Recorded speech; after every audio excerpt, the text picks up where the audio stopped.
Hello मेरे प्यारे दोस्तों, मैं के सर पंकज स्टडी सेंटर पर आज अलंकार यानी अलंकार का जादुई ट्रिक यानी 10 मिनट में आपको पूरे अलंकार का पूरी डिप्ली में डिस्कशन के साथ ऑपरेशन अब देखिए कैसे होता है, इसका पूरे समझ में कैसे आएगा आप वो देखिएगा। मैं एक एक का एग्जाम्पल उदाहरण एकदम बहुत सटीक तरीके से समझाएंगे। अब कहिए अलंकार होता क्या है सर, एक बार बता दीजिए अलंकार होता क्या है। अलंकार का मतलब होता है किसी के सुंदरता, किसी काव्य का सुंदरता बढ़ा देना।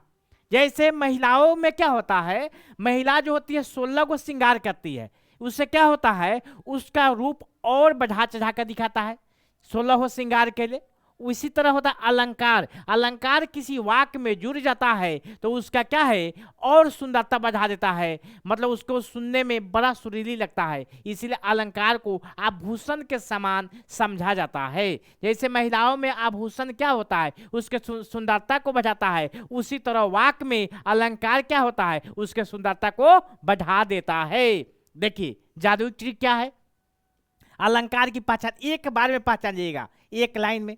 अलंकार की पहचान है अनुप्रास अलंकार, अलंकार अनुप्रास अलंकार। अब देख रहे हैं अनुप्रास अलंकार को पहचानेंगे कैसे, एक वर्ण बार बार आए, एक न होता है कि एक वर्ण बार बार आता है उसको क्या कहते अनुप्रास। एक वर्ण मतलब एक वर्ण जो होता है एक अक्षर, जैसे एक वर्ण जो होता है बार बार आए उसको क्या कहेंगे अनुप्रास अलंकार। कहिएगा एग्जाम्पल क्या है, चारू चंद्र की चंचल किरणें खेल रही जलथल में। यह चारू च का उच्चारण है, फिर च का उच्चारण है, फिर च का उच्चारण है, क्या है चौवर्ण है जो बार बार आ रहा है, इससे क्या होगा अनुप्रास अलंकार होगा। एग्जाम्पल में आएगा चारू चंद्र की चंचल किरणें खेल रही जलथल में, यह कौन सा अलंकार है तो अनुप्रास अलंकार है। कहीं से कोई तकलीफ है नहीं है। आगे देखिए अब भाई यमक अलंकार, एक ही शब्द बार बार आए, मतलब शब्द क्या है सर शब्द रिपीट हो, एक ही शब्द क्या है बार बार आए रिपीट हो, उसको क्या कहेंगे यमक अलंकार। क्या कहेंगे यमक अलंकार। कैसे समझ में आएगा, दिखाई दे रहा है कि नहीं, गलत हुआ चेंज है। साजना है मुझे साजना के लिए, मतलब देखिए कितना वजह सटीक लग रहा है, मजा आ जाएगा सुनकर।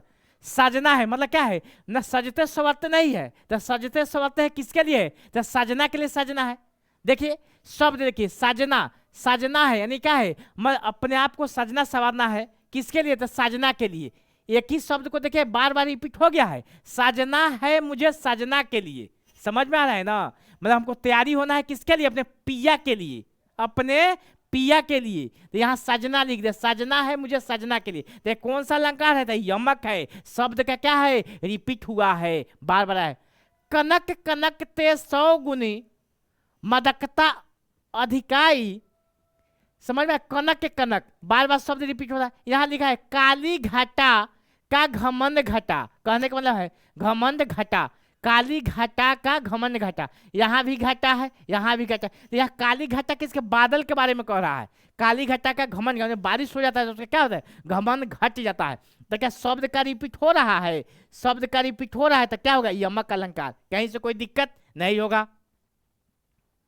अब है उपमा, उपमा उपाम लिख दिया है कोई दिक्कत नहीं, उपमा उपमा यहाँ का लेना है उपमा अलंकार। उपमा सा सी से सरिस, यहाँ सरिस छूटा हुआ आए, जैसे जब पंक्ति में योजक चिन्ह, योजक चिन्ह इसको कहते हैं योजक चिन्ह आए, शब्द सा सी से सरिस आए तो उपमा अलंकार होगा। जैसे मुख चंद्रमा सा सुंदर है, मतलब क्या है उसका मुख कैसा है चंद्रमा के समान सुंदर है, क्या है मुख कैसा है चंद्रमा।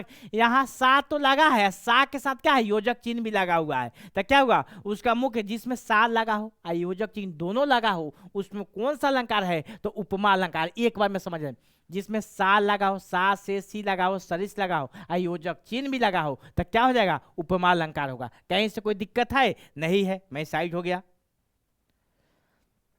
अब है श्लेष अलंकार, एक शब्द के विभिन्न अर्थ होते हैं, एक शब्द के क्या होता है विभिन्न अर्थ, अलग अलग अर्थ आपको यूज करने के मिलेगा, कहीं इसका अर्थ अलग हो जाएगा कहीं कुछ हो जाएगा, बाकी शब्द एक ही रहेगा। कैसे रहीमन पानी रखिए बिन पानी सब सून पानी गए न उबरे मोती मास चून, मतलब कहने क्या है, रहीमन जो पानी रखा था बिन पानी सब सुन, जो भी पानी है रहीमन ने बिना, मतलब खूब सुन पानी गए न उबरे मोती, मतलब बिना पानी में, पानी के बिना मोती का कोई वैल्यू नहीं है, एकदम शून्य के समान है। मोती कहाँ मिलता है? पानी में मिलता है। ठीक। अब भाई रूपक, यहाँ योजक चिन्ह लगा हो, योजक चिन्ह सिर्फ लगा हो, यहाँ सा से सी सरिस नहीं लगा होगा। यहाँ क्या है, रूपक में क्या होगा, सा से सरिस नहीं लगा होगा, नहीं लगा होगा, योजक चिन्ह लगा होगा, उसको क्या कहेंगे? रूपक अलंकार कहेंगे। आप कहिएगा कैसे सर? जैसे मैया मैं तो चंद्र खिलौना लय हो, मैया मैं तो चंद्र, यहाँ योजक चिन्ह लगा है। मैया मतलब कृष्ण भगवान का अपने मम्मी से कह रहे हैं कि मैया मेरे लिए चंद्रमा के समान खिलौना को लाना है, चंद्रमा के समान खिलौना को लाना है। कहीं से कोई दिक्कत है तो यहाँ सा नहीं लगा है, सिर्फ योजक चिन्ह लगा है। चरण कमल, यहाँ देखिए योजक चिन्ह लगा है, यहाँ सा नहीं लगा। चरण कमल बंदो हरिराई, मतलब क्या है, चरण कमल जो होता है भगवान के, क्या है चरण में, क्या कमल के समान होता है, हरिराई कहने के सेंस ये हुआ। उत्प्रेक्षा अलंकार, जनु जानो मनु मानु, जिसका जिसका एग्जाम्पल मैं पेश कर, एग्जाम्पल को रख लीजिएगा, एकदम इसी टाइप के आएगा, एकदम शॉर्ट ट्रिक है। जनु जानो मनु मानु, जैसे जनु वर्षा ऋतु प्रकट बुझाई बुझाई, नेत्र मानो कमल है, नेत्र क्या है, कमल के समान है, यहाँ मानो लगा है, यहाँ जनु लगा है, तो क्या होगा? उत्प्रेक्षा अलंकार हो गया। वर्ड पकड़िएगा। अब है संदेह, जहां संदेह चढ़ाकर वर्णन कर, जहां संदेह दिखाया जाए, कोई भी शब्द में नहीं होता है राम तो आएगा लेकिन, यहां संदेह उत्पन्न हो गया, लेकिन क्या हुआ? लेकिन संदेह उत्पन्न, लेकिन क्या संदेह उत्पन्न करता है? उतना ही वीवीआई नहीं है। अतिशयोक्ति, यह बड़ा वीवीआई है। बढ़ा चढ़ा कर, किसी भी चीज को देखिएगा, कोई छोटा चीज को हम लोग 12 करके दिखाते हैं, बढ़ा चढ़ा कर दिखाते हैं, ये है वो है, ऐसे क्या होगा? इसे अतिशयोक्ति अलंकार कहते हैं। किसी छोटा चीज को तिल को तार बना देना, नहीं कहते, छोटा चीज को बड़ा बना दे। देखिए वैसे ही एग्जाम्पल है। आगे नदियां परी अपार, आगे नदियां पूरा भरा हुआ है, पूरा जल थल हुआ है, अपार घोड़ा कैसे उतरे पार, घोड़ा कहने के मतलब घोड़ा कैसे उतरे पार, मतलब नदी पूरा भरा हुआ है, घोड़ा कैसे उस पार जाएगा? राणा ने सोचा इस पार, तब तक चेतक था उस पार। आपको राणा भी सोच ही रहा है, इस पर अभी सोच रहा है खड़ा होकर, ताले घोड़ा देखा उस पार चल गया। मतलब क्या है, घोड़ा को यहाँ चेतक, उसके घोड़ा का नाम है राणा का, उसको बढ़ा चढ़ा कर दिखाया जा रहा है कि राणा भी सोच ही रहा है कि उस पर कैसे जाएंगे, उस पार कैसे घोड़ा जाएगा, ताले घोड़ा उस पार था। तो इसका मतलब क्या हुआ? घोड़ा को हम लोग बढ़ा चढ़ा कर दिखा रहे हैं। चलिए अब है विभावना, वीनु वीना वीना कारण के काज होगा, उसको क्या विभावना कहते हैं। ये नहीं आता इसे क्वेश्चन, लेकिन देख लीजिएगा, अब वही 4 वर्ड लगा रहेगा, उससे पकड़ लीजिएगा विभावना। भ्रांतिमान, जहां भ्रम हो या भ्रम जैसा भान, जहां भ्रम उत्पन्न किया जाता है, किसी को ना संदेह में रख देते हैं। संदेह में क्या होता है? होता है संदेह, जैसे कोई वर्ड आपको बोल रहे हैं संदेह, जहां क्या होता है, आपको संदेह लगेगा कि कल मुझे शादी में जाना है, अब कै बजे जाना है ये टाइम फिक्स नहीं है, संदेह उत्पन्न होगा 5 बजे जाए कि 4 बजे जाए, मतलब कि नहीं जाए, संदेह में रहता है कि बुलाए कि नहीं बुलाए, ये सब होता है। इससे भी क्वेश्चन नहीं रहता है, क्वेश्चन रहता है इससे एक रहता है मानवीकरण, निर्जीव को सजीव बताया जाए, मतलब कहने के मतलब मानवीकरण क्या होता है? कोई चीज को, निर्जीव चीज को हम लोग सजीव के रूप में बढ़ा चढ़ा कर दिखाते हैं, मैं सजीव के जैसा तुलना कर देते हैं, उसको मानवीकरण अलंकार कहते हैं। कैसे?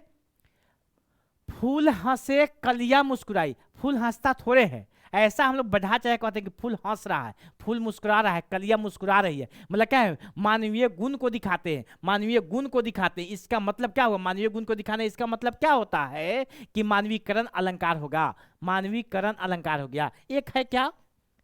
सागर के उर पर नाच नाच करती है लहरें मधुर गान, मतलब सागर के उर पर, सागर के आर पर, किनारे पर क्या होता है? नाच नाच करती है लहरें, लहरें नाचती है और मधुर गान करता है। वो गान थोड़े करेगा, तो अपना हिलोर मारता है, नदी या हिलोर मारे तो होता है ना, हिलोर मारता है। तो इसका मतलब वो नहीं है कि ये क्या है, इसको निर्जीव चीज को हम सजीव के रूप में दिखाते हैं, सजीव के रूप में गाना थोड़ा गाता है, वो तो लहर दिखाता है, तो एक सजीव के रूप में दिखा, इसे क्या होगा, मानवीकरण अलंकार कहेंगे। चलिए अलंकार को एक ही क्लास में लगभग 10 मिनट में खत्म कर दिए।